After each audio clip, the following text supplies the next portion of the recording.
बुराड़ी में बुला के जैसे इन्होंने शाहीन बाग की औरतों को बदनाम करके अपने आईटी सेल से उनकी धज्जियां उड़वाई और उनके आंदोलन को कुचलने की साजिश करी, वही साजिश हमारे धरती पुत्रों के साथ ये करना चाहते हैं। वो बुराड़ी में बिठा के, ये क्या भारत की धरती नहीं है क्या? पाकिस्तान पे खड़े हैं क्या हम भारत की है, हमारी नहीं है क्यों? अगर वे वोट मांगने के लिए हैदराबाद जा सकते हैं, दिल्ली में जब चुनाव हुए तब अमित शाह घर घर पर्चे बांटते फिरे थे, तो क्या वो आज यहाँ नहीं आ सकते? क्यों जाए हम बुराड़ी? भैया मोदी जी से ज्यादा हाईलाइट होने की लालसा किसी को नहीं है आज पूरे देश में। मोदी जी से ज्यादा हाईलाइट होने की जो लालसा, देखिए मोदी जी की हाईलाइट होने की लालसा ऐसी है कि अगर उन्हें कोई मुद्दा नहीं मिलता तो वो मोर्च उगाने लगते हैं, वो तोते उड़ाने लगते हैं। कल मोदी जी को कुछ नहीं मिला ना, हफ्ते भर से ज्यादा तो उनके अंदर उबाल होने लगता। भाई मैं टीवी पर नहीं दिख रहा, कल उन्हें कुछ नहीं मिला तो वो शीशों में से जाकर विंडू जी वैक्सीन बन रही है, उन्हें देखने जा रहा हूं मैं। अरे भैया किसान इतना खाली फिर रहा क्या? किसान हाईलाइट होएगा? किसान अब से हाईलाइट नहीं है। किसान तो जब से हाईलाइट है जब लाल बहादुर शास्त्री जी ने जय जवान जय किसान का नारा दिया था, किसान जब से हाईलाइट है। सर अभी आप गाजीपुर यूपी दिल्ली का जो बॉर्डर है यहाँ पे आप मौजूद हैं और पिछले 4 दिनों से धरना प्रदर्शन चल रहा है। बताया जा रहा है गृह मंत्रालय की साइड से बातचीत की जा रही है, किस तरीके की बातचीत की जा रही है? कोई आश्वासन मिल रहा है? कैसे? भैया मैं बता देना चाहता हूँ कि ये सरकार पूरी तरह से किसानों को बर्बाद और किसानों को साजिश के जाल में फंसा देना चाहती है। अगर ये बात करने वाले होते तो किसान 3 महीने से अल्टीमेटम दे रहा है कि अब हम चलने वाले हैं, इतने तारीख में हम वहाँ पहुँच जाएंगे, इतने तारीख में हम वहाँ पहुँच जाएंगे। इनकी क्या नींद जब से नहीं खुली थी? ये कुंभकर्ण की नींद में सोए हुए थे। कल जो अमित शाह हैदराबाद में नगर निगम का चुनाव लड़वा रहे हैं वहाँ पे, अगर वो उन्हें किसान की चिंता होती तो यहाँ आते और बॉर्डर पर, जहाँ पूरे दिल्ली के बॉर्डर पर किसान आज जमा है, उस किसान के बीच में जाते। लेकिन अगर मोदी जी चाहें तो आज अंबानी और अडानी के जो दलाल हैं वो मोदी जी के पीएमओ में घूमते हैं, उन्हें खुली छूट है और किसान को ये दिल्ली में नहीं घुसने दे रहे। कंटीले तारों से, पानी की बौछारों से ये किसान के रास्ते अगर रोकना चाहते हैं, गड्ढे खोद के अगर ये रोकना चाहते हैं तो इनकी साजिश कभी कामयाब नहीं हो पाएगी। ये 62 करोड़ किसान, पूरे जो भारत का 62 करोड़ किसान है और 10-15 पूंजीपतियों के बीच की लड़ाई है। उन पूंजीपतियों की कलम बनने का काम नरेंद्र मोदी जी और अमित शाह, ये भाजपा की पूरी सरकार कर रही है। और अगर किसान के बीच में मोदी जी वो हैं, मोदी जी को बिठाने वाला किसान है। बहुत हुई किसान पर मार, अब की बार मोदी सरकार के नारे जो उछाले गए थे उन पे, मतलब किसान की आंख में धूल झोंक के जो इन्होंने किसान का वोट लिया है, जो किसान अगर इनकी सरकार की फसल बो सकता है तो उसे काट भी सकता है। ये कान खोल के सुन ले, यहाँ से मैं कह देना चाहता हूँ इनसे।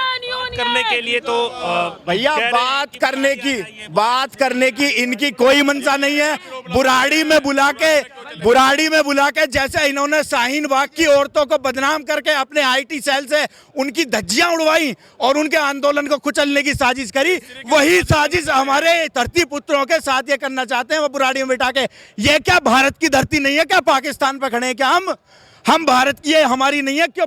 अगर वे वोट मांगने के लिए हैदराबाद जा सकते हैं, दिल्ली में जब चुनाव हुए तब अमित शाह घर घर पर्चे बांटते फिरे थे, तो क्या वो आज यहाँ नहीं आ सकते? क्यों जाए हम बुराड़ी?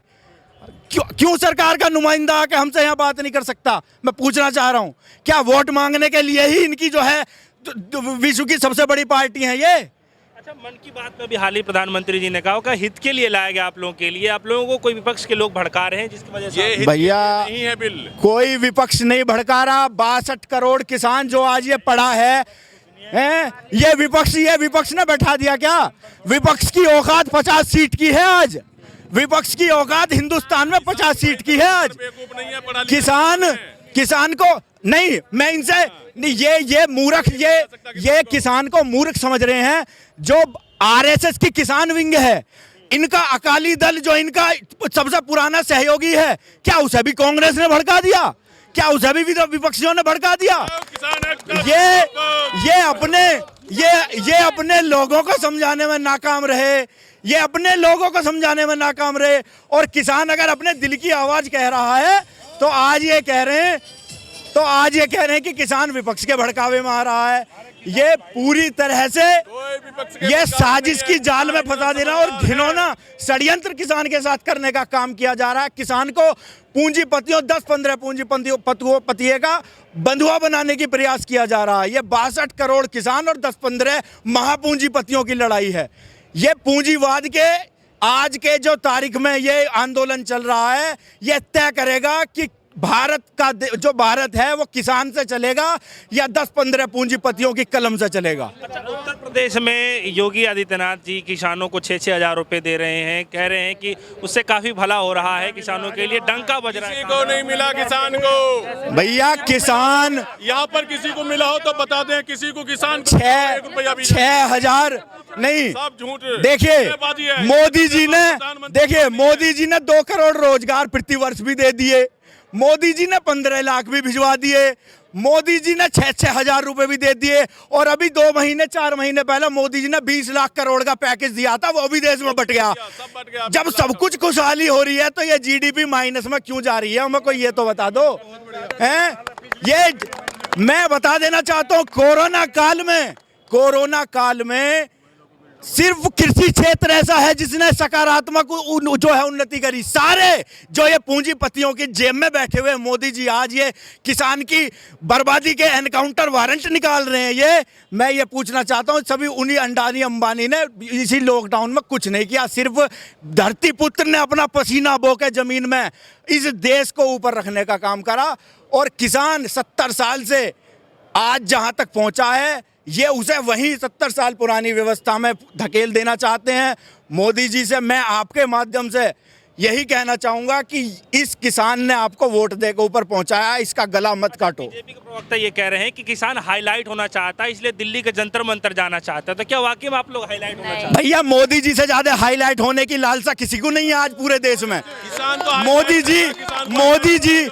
मोदी जी से ज्यादा हाईलाइट होने की जो लालसा, देखिए मोदी जी की हाईलाइट होने की लालसा ऐसी है कि अगर उन्हें कोई मुद्दा नहीं मिलता तो वो मोर चुगाने लगते हैं, वो तोते उड़ाने लगते हैं। कल मोदी जी को कुछ नहीं मिला ना, हफ्ते भर से ज्यादा तो उनके अंदर उबाल होने लगता। भाई मैं टीवी पर नहीं दिख रहा, कल उन्हें कुछ नहीं मिला तो वो शीशों में से जाकर विंडू जी वैक्सीन बन रही है, उन्हें देखने जा रहा हूं मैं। अरे भैया किसान इतना खाली फिर रहा क्या? किसान हाईलाइट होएगा? किसान अब से हाईलाइट नहीं है, किसान तो जब से हाईलाइट है जब लाल बहादुर शास्त्री जी ने जय जवान जय किसान का नारा दिया था, किसान जब से हाईलाइट है। अगर हाईलाइट होने की जरूरत है तो वो इन मोदी जी को है और हमें किसान को नहीं है। किसान तो जब अन्न का दाना जाता है ना आपके हमारे पेट में, तब किसान तो अपने आप हाईलाइट हो जाता, किसान को हाईलाइट होने की जरूरत नहीं है। मोदी जी ये कह रहे हैं कि शिक्षकों और जो नौजवान जो छात्र हैं उनसे कह रहे हैं कि आप लोग पढ़े लिखे हैं, आप लोग जाकर के किसानों को समझाइए कि आकर के बुराड़ी में बैठिए, वहाँ बातचीत की जाएगी। इस तरीके से सब समझा। भाई साहब मैंने बताया, चलो हम किसान को समझा लेंगे, अकाली दल और संघ वालों को तो मोदी जी समझा लें कम से कम, उन्हें भी हम ही समझाएं क्या? सारा काम हम करें, मोदी जी की सरकार भी हम बनाएं 303 सीट से हैं, उन्हें वहाँ पे भी हम ही बैठाएं, हर राज्य में उनकी सरकार भी युवा बनवाएं, और फिर जब इनके बस की नहीं है ये काले कानून ला दें और फिर उन्हें समझाने का काम भी युवा करे। भैया युवा को बेरोजगार आपने कर दिया है, हमने मान लिया, पर इतना बेकार भी मत करो। एक सवाल है सर कि मतलब मोदी जी बनारस के लिए आज गए हुए हैं और हाँ, बात भी कर रहे हैं, किसानों के घर में अंधेरे घेर के ना मोदी जी तो किसानों के ही फूल बिछाए हुए थे, किसानों ने फूल बिछाए थे, और किसान वो किसान है जो फूल नहीं वो कांटे भी बिछा सकता है राहों में। भैया मैं बता रहा हूँ, किसान के घर में अंधेरा करके, किसान की आंख फोड़ के और किसान के रास्ते में कांटे बिछवा के आज मोदी जी देव दीपावली मनाएंगे वहां बनारस के घाट पे। लेकिन ये रामराज की बात करते हैं, मैं रामराज की परिभाषा बता रहा हूं कि दैविक भौतिकता पर राम राज नहीं काहू व्यापा। किसी को भी अगर किसी के राज में शरीर का संकट है, महामारी का संकट है या किसान को संकट है तो वो राम राज नहीं, वो रावण राज है। और ये अगर किसान के गले पे आरी रख के ये दिखा रहे हैं आज रात को वहां जाके दिए जला के ये आडंबर रचना चाहते हैं, तो इन्हें भगवान माफ नहीं करेगा, क्योंकि इंसान से तो अब ये बाहर हो चुके हैं। ये अपने आप को ये समझ रहे हैं कि अब मैं जो है इस पूरे देश का तानाशाह हो गया, लेकिन उस भगवान से ऊपर वाले लड़ाई जारी रहने वाली है। लड़ाई जब तक इस सरकार का अहंकार नहीं हारेगा, जब तक इस सरकार का अहंकार नहीं हार जाएगा, ये आर पार की लड़ाई है। मैंने आपको बताया है 10, 15, 20 पूंजीपति, महापूंजीपति और 62 करोड़ किसान के बीच की लड़ाई है। ये देश देखेगा इतिहास रचते हुए कि ये देश अब किसान से चलेगा या इन पूंजीपतियों के दलालों से चलेगा। ये निर्णय की घड़ी है। जिंदाबाद